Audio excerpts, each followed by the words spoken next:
Been trying to figure out how I want to do this review for Resident Evil 8 Village, and need to change this up. Back in 2012, Resident Evil 6, came out, wasn't a Resident Evil. That's fair. Honestly, I get that. There is a certain level of that I do take issue with, but that's more so with the introduction of Resident Evil 7, which I'll get to more later. But as far as what is a Resident Evil, I want to start with there first. As far as what I appreciate in a Resident Evil series, I guess the defining moment that I would say I found what it was about Resident Evil I enjoyed was in Resident Evil 2. One of the runs I was doing, I played through Resident Evil 1 and 2 a few different times. I don't remember how much entirely. This was back on the Nintendo 64. With Resident Evil 2, there's a moment at the end of the game when you're fighting Nemesis and you just drop, or Ada drops you a rocket launcher and you use it to fight the Nemesis or Tyrant or something like that. And there's a sensation I started getting around that time that with these camera angles, with this dialogue, with this strange assortment of weaponry you would gather throughout the game and stuff like that. It was like a action horror survival movie experience. Emphasis on the cinematic movie experience too, because that is something that I found was one of the main appeals of this game, to feel like I was engaging, almost directing a movie as it went along. And it was something I enjoyed about in just every Resident Evil to go forward. I mean, it lost some of the survival horror aspect to it, which is I miss also. Like Resident Evil 1 and 2, those were some good times. Resident Evil 1 Remake was a good time, trying to relearn routing, especially in harder difficulties, trying to challenge yourself to survive with limited ammo and stuff like that. Like, that was what defined the survival horror experience to me, would be Resident Evil 1 Remake.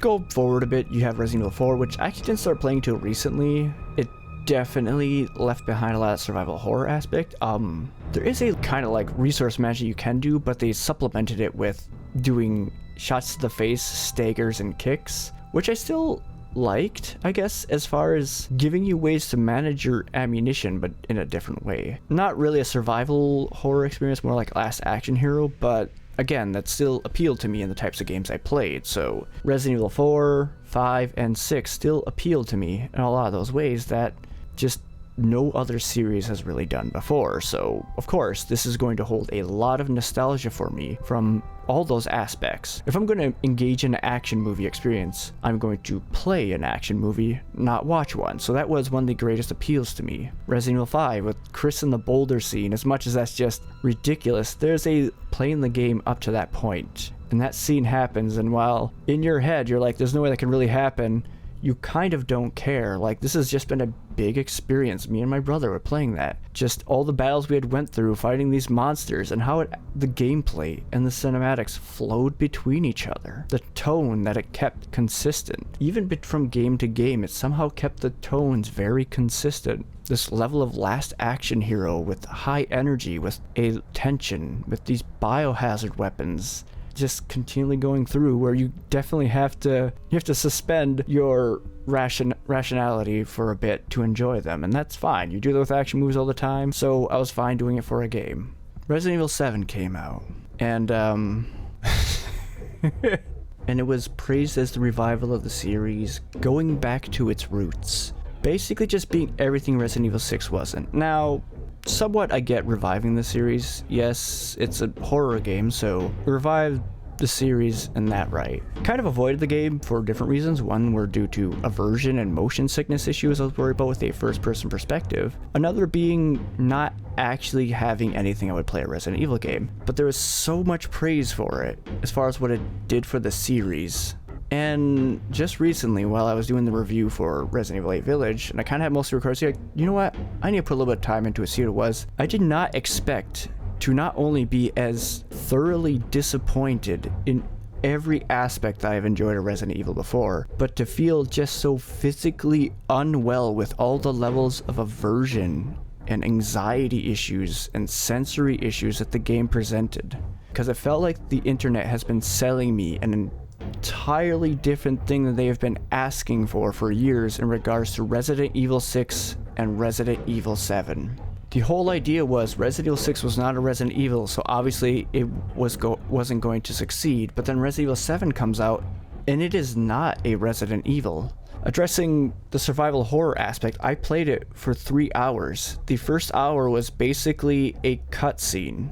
A gross cutscene that is just a gross time playing that.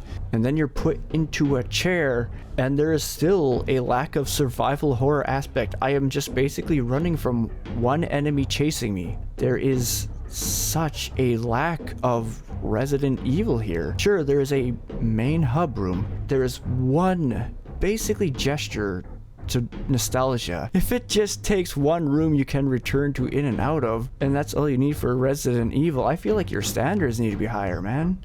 I'm sure there's other stuff too, but as far as the survival horror aspect, I was never scared. And it felt like a lot of the items I was picking up, especially with using them to combine to stuff you need, which I honestly should have played that on normal apparently, because I didn't realize it was going to be such a cakewalk. Literally walking from Jack the Mr. Baker, whatever. There was nothing I felt like I was actually trying to survive. I get to the first moment where I can fight enemies that can kill me, and I finally feel it for a half a minute, but even then, the rooms are hurting my eyes, and from a survival horror aspect, that game failed so poorly. It made Resident Evil 6 feel like more like a survival horror aspect in the way you would have to manage ammo and stuff, because that game had none of it for me. There was no routing to be done besides basically picking up garbage and bringing it to the trash can over and over. And I spent 3 hours just getting grossed out until I got out of the house, and at that point I was just feeling so physically unwell and unentertained. I spent the better part of a decade hearing people trash Resident Evil 6 and then praise Resident Evil 7. I seriously don't think this has anything to do with Resident Evil, but that's just me. So now we have the survival horror aspect of Resident Evil 7 that is just non-existent. What about the cinematic experience? Well, people say it is, but it's not.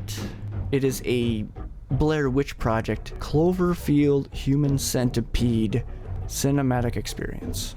There was no zombie movie experience. I really feel like the choice of first-person perspective was to cash in on a different market entirely that Resident Evil was not getting. And that's all. And that's why it succeeded. Now, the cinematic experience, you have references to The Ring at the beginning. You have Ethan stabbing his wife to death and then shooting her in the face a bunch. An entire sequence that feels like the entire story was based around this intro sequence, which obviously it probably was. That's how probably a lot of things are done like that. But from a cinematic experience, it does not make me feel like I'm Ethan at all, especially when he loses his hand and has it reattached. That loses all semblance of a human connection that they had just been trying to build up at the beginning. They basically shot their whole payload at the beginning, and I think that ruins the entire experience for me right there from a cinematic perspective. There is no coming back from having my hand chopped off and having it go back on and having it be fine. Then at that scene there, and I'm sitting there, I'm getting a knife in my face. What is being cut? There is no level of empathy anymore. There is no level of sympathy. There's just this weird GoPro perspective of what's going on. And if I were to actually compare it to anything, it would be the Mega 64 video they did on Resident Evil Village. And how clunky that looks is how clunky I feel with Ethan getting attacked in a lot of these situations. And it almost feels like it's done because it allows the developers to be somewhat lazy about how these scenes are done, because you can be clunky when things hit you. You can't actually see that damage hitting Ethan. So we have the cinematic experience, which is just kind of there to put me really close to things, to make me feel more grossed out, to be too much, and it was too much for me. Honestly, it didn't make the game any scarier. If anything, overwhelming my senses like that put me on hyper alert the entire time, and it made nothing scary. On the other hand, these cinematic cutscenes, they can't scare you the same way actual gameplay can. That's just not a thing. Resident Evil 1 and 2 weren't scary because of the cutscenes, first and foremost. And when this game is doing so many cutscenes that just raise the stakes to losing limbs, and then you finally start the game afterwards, there is a level that peters out really fast for me. Like, you can't raise the cutscenes that high and then drop off. At the very least, Resident Evil 4, 5, and 6, there's an extent of consistency. in the cinematic experience, inside the tone and pacing, that Resident Evil 7 just kind of doesn't care. So if there is one thing to actually help Resident Evil 7 and 8 to actually be scary, they really needed to cut down the cutscenes. And Resident Evil 7, it was too gross and not enough gameplay to actually be scary. Jack is really not that hard to avoid. At no point did I feel I ever even had to shoot him. He seemed really dopey with his AI, and I feel like I should have actually played on normal because maybe it would have actually helped more. I just didn't because I was worried that constant movement inside that game was going to make me vomit. I just didn't realize how easy it was going to get around. So, we don't have a really survival horror experience for me. We don't have a cinematic experience for me. What's left? Last action hero. I'm not even going to get on the chainsaw scene right now. This is a big fail for me here too in Resident Evil 7. So, basically, Resident Evil 7 has missed all the criteria of being a Resident Evil for me. Resident Evil 6 is more of a survival horror experience than Resident Evil 7 is for me. Let's get on to talking more about, I guess, the tone that the game tries to set and the delivery, because I think that's important to talk about the first person perspective a little bit and how much it fails in ways that people think it makes it spookier, but it doesn't. It makes it more difficult in ways and allows the developers to be a bit more lazy about how they do certain things. That's definitely something I've noticed, because you can definitely notice a level of clunkiness to attacks hitting you. For some people, I guess that works, but for me, it just always raises a question mark instead of an exclamation point, like, where did I just get hit?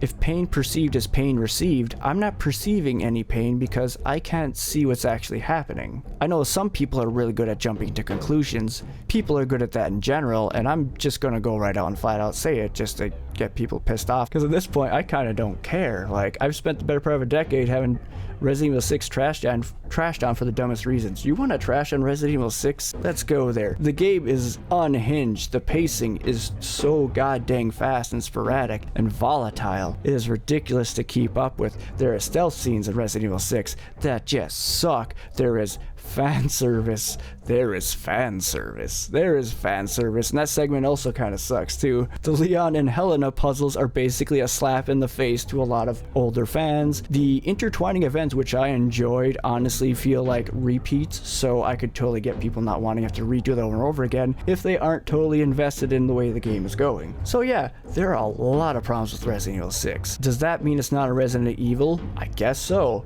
But at that point, Resident Evil 7 is not a Resident Evil. This first-person perspective allows them to be lazy, it allows them to try to get away with things, and I think at the end of the day, it's why people think Ethan is boring. I don't think people actually think Ethan is boring flat out because Ethan is boring. Ethan doesn't have lines that are that different from, say, Leon saying, "Where's everyone going? Bingo?" I don't think the entire intent of Ethan was to be Ethan. The entire intent of Ethan was to be you. You were supposed to put yourself in the place of that character. You were supposed to be the one feeling like, I'm killing my estranged wife. You were supposed to be the one feeling like, Jack is putting a knife to my face. If the game did not make you feel like that, the game failed. Or maybe the game couldn't do that, and maybe the game shouldn't have tried to do it in the first place. Either way, I feel like Capcom failed in that direction and kind of went with a cop-out with the first-person perspective. They could just get away with more. They could capitalize on a market that wasn't even theirs. And Resident Evil 6 was for all its flaws, a very unique experience as far as the gameplay goes. And that's one of the main reasons I play the Resident Evil series. The gameplay has always been what set it apart. Resident Evil 1 and 2, the gameplay is what made it scary, what made it intense. You had to react from the scary things. It wasn't the cutscenes. Resident Evil 5 and 6, sure there's cutscenes, but then you had quick time events to make you feel like you're just slightly more involved in the game. And honestly, I liked that. I liked actually feeling like I'm a part of that movie. I'm part of the direction that it's taking, even if it's just basically there to kill me instantly.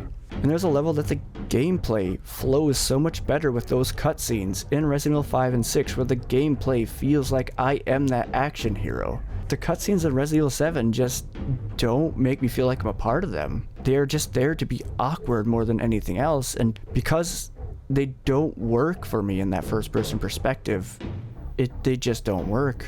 If I could see Ethan's face during that, I'm sure would empathize more. If I could see Ethan's face when he's killing Mia, I'm sure they could have done that with third person. They just chose not to. They chose to go a different direction. And for a lot of people, it worked. But from a Resident Evil cinematic perspective that I've had, it flopped. And from a gameplay perspective, where there is nothing to be scared of in Resident Evil 7, there is honestly nothing to really do in Resident Evil 7.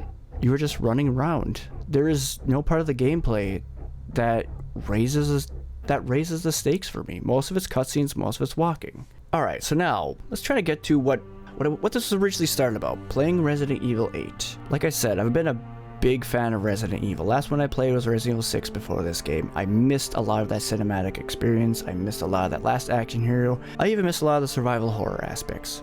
So yeah, I haven't played Resident Evil in a while, and Resident Evil 8 feels like it might actually have that. The aesthetic looks far more pleasing, it looks like it's a much more dynamic experience. So as far as survival horror aspect goes, that's a tricky one. The pacing with the different segments is so all over the place that it makes it difficult to want to play again, but there's enough in it that kind of does. Like the first section of the game, the introduction to the game itself and the village, you have a lot of cutscenes, a lot of walking, a very big survival section that is a tone that doesn't make sense, and then you kind of do more walking, you can run by some enemies, you get introduced to a bunch of characters that don't do anything, and they're just there for throwaway characters to make you feel for the protagonist more. And then you go on to like the castle segment, which is actually what I would say the start of the game, because that whole introduction area could not exist. I would be fine with that. But anyways, as far as survival horror goes, the castle does a decent job of it. It could be better, but as far as a Resident Evil experience goes, yeah, that would probably be the castle, maybe the factory in this game. Like that kind of experience is what I wanted from Resident Evil if it's going to be a first person. Or survival horror experience, I should say. If it's going to be a survival horror experience, it's going to be first person. The best ways to do that would be the castle and the factory. Unfortunately, the game isn't all of that, and a lot of the boss fights are honestly not that great. Lady D is a fine boss fight. Lady Moreau. Moreau is a fine boss fight too, except it takes a lot of punishment. And with the pacing the game takes, Moreau can be super jarring to kind of waste so many bullets on. I would definitely say more content like the castle, like even the factory, would be far more tolerable, at least if the game's pacing was good too. Like, don't stretch them out so far like that with nothing in between. But even as a survival horror experience, it far exceeds Resident Evil 7, which is just a psychological horror, scavenger horror experience. So Resident Evil 8 is still leagues ahead of Resident Evil 7 as far as survival horror goes. At least in what I would call survival horror, like ammo management, resource management, routing, avoiding enemies. As far as the cinematic experience, I feel like Resident Evil 8, I want to say it does a better job than Resident Evil 7, but I still feel disappointed. Since Ethan is the camera that has been used since Resident Evil 7, he has to be there for the events with, like, say, the Four Lords or Lady D talking to her mother Miranda. It feels like they were trying way too hard to maintain that first-person perspective they had with Resident Evil 7, and almost like they were locked into doing it after the market they were trying to approach. Capcom has been trying to listen to people about this stuff a little bit, and there's probably a reason why they actually still make decent games compared to other AAA titles AAA companies out there. It feels like they're listening. The main reason Chris is punching a boulder in Resident Evil 5, I'm pretty sure, is because Chris in the first Resident Evil could take a lot more damage than Jill and could just tank his way through enemies. And that in itself even sets a tone for who Chris is, sets a personality for who Chris is. Whereas opposed to Ethan, he's boring because they never set that tone. They set the tone of him being basic and then just gave him no body language and no face. Of course he's gonna be boring. Who are you relating to? Cinematic experience, they actually did at the end of the game. The only time they could actually do it was when Ethan was dead. They could pull back a little bit, but they could show what they could actually do with the cinematic experience. Chris's whole sequence just kind of sucks, though, when they finally do it. I really don't like it. It's very fitting for Resident Evil 5, I guess, when you consider all the hordes of enemies he would fight, but it's not something I like. They finally do at the end. They show the third-person perspective of Ethan as he's slumped over And for the first time, and I've been saying this for the whole game, that like they really need to just pull back from this first person perspective. It's too much tunnel vision for this game, and that's the reason why nobody can feel for Ethan. And then they pull back and I see Ethan and I empathize with him so hard. And I'm frustrated because they did what I said they should have done, and it worked. It worked so well. And that is why I'm so frustrated with this, is that they can do it. They could have done it. It's just they were trying something to get back into the market after Resident Evil 6, which is honestly a fine game. It's better than Resident Evil 7, that's for sure. Would not recommend Resident Evil 7. This one, Resident Evil 8, I would honestly not necessarily recommend to someone over Resident Evil 6. As far as the game you're looking for, it's really hard for me to say Resident Evil 6 because it's such a disjointed mess. Whereas this is a pacing mess. But yeah, cinematic experience. This game almost had it, and it's so frustrating because it almost makes me want to play it again. Like Resident Evil 8 is like a shining star compared to Resident Evil 7. It starts to bring back parts of Resident Evil that I've missed for so long, and that is why I'm frustrated. As far as last action hero parts of this game, I mean, it's a first-person shooter. It's got them. I don't get that much into first-person shooters anyways, and the only one you're gonna have here is a Call of Duty experience. There's only so much you can do with first-person shooters. They did a pretty good job. The last fight in this battle is pretty good. Like the fight against Miranda, I actually like that as far as a final boss fight. It gives you a lot of ability to try to move around, posture, avoid attacks, block, shoot, counter, and actually like most of the phases in that game, in that fight. So I don't like some of the overabundance of survival sections in that, like the beginning survival section, the Lycan Fight Club after you get done with Moreau. And as far as the tone this game sets and the overall delivery, it definitely does a lot better job, at least for me, as far as Resident Evil 7. Resident Evil 7 is too gross. It is just too flat out gross. I don't know what it's trying to do besides be gross, and apparently people love it, and I am just offended by that. That is the redemption of the series. If this game could remove just certain segments for me, like basically the intro, before the castle, Dollhouse Workshop, House Beneviento would be another one too, because there's only 2 items in there anyways, so it's like a time sink of uncomfortable. Like I don't know if I said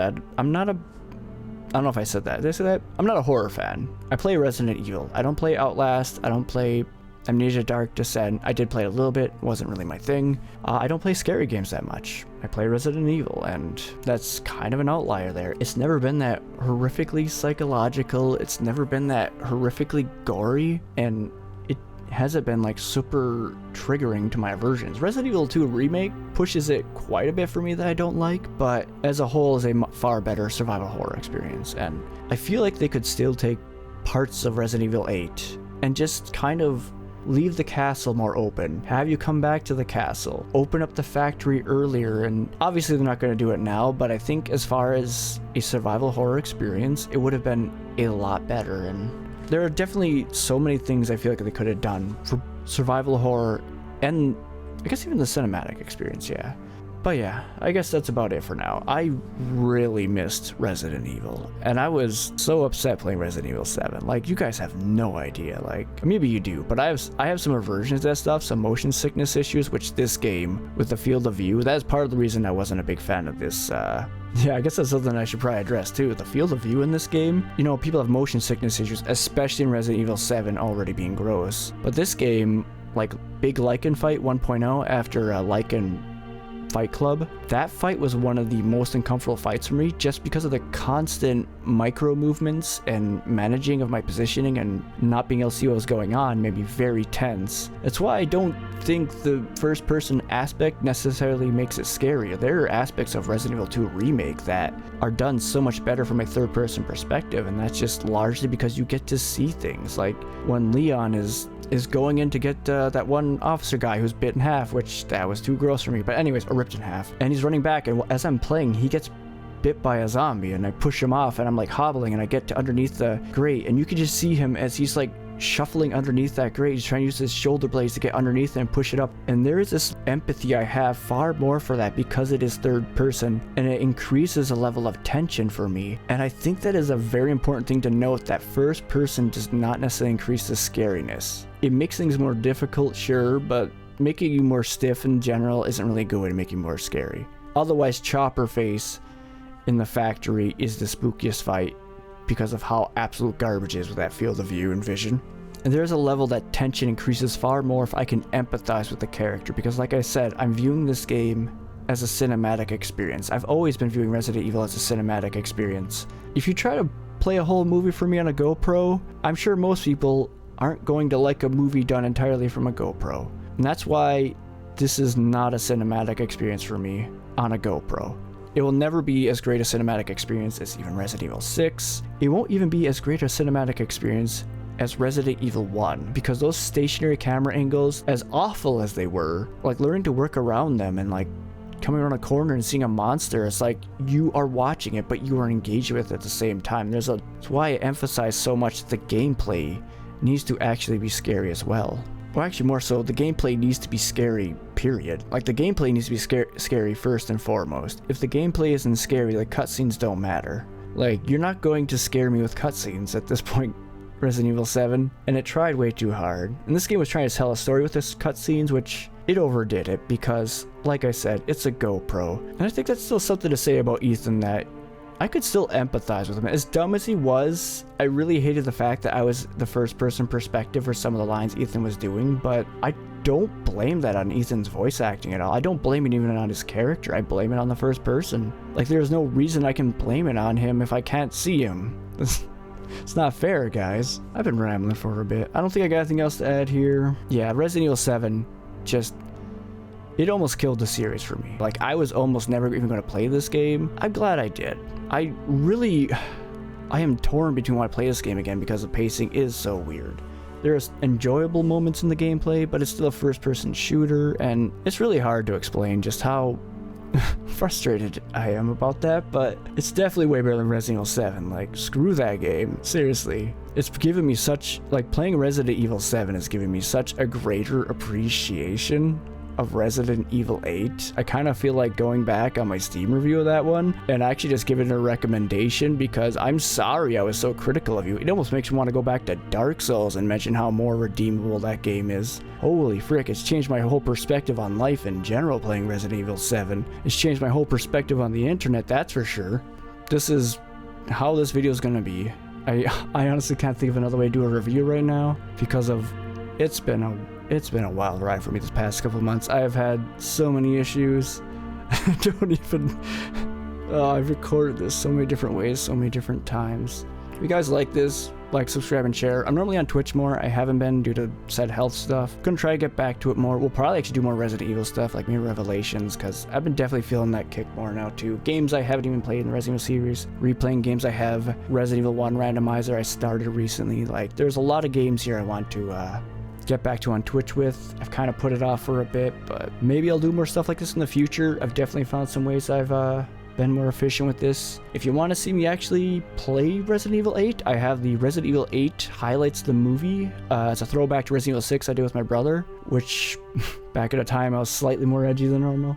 If you want to hear me just absolutely crap all over Resident Evil 7, that's an option too. I get kind of raunchy and offensive as it goes. Not absurdly so, but I definitely just gave no fricks after a while, partially just from feeling physically unwell. So yeah, thanks for watching, everybody. Bye.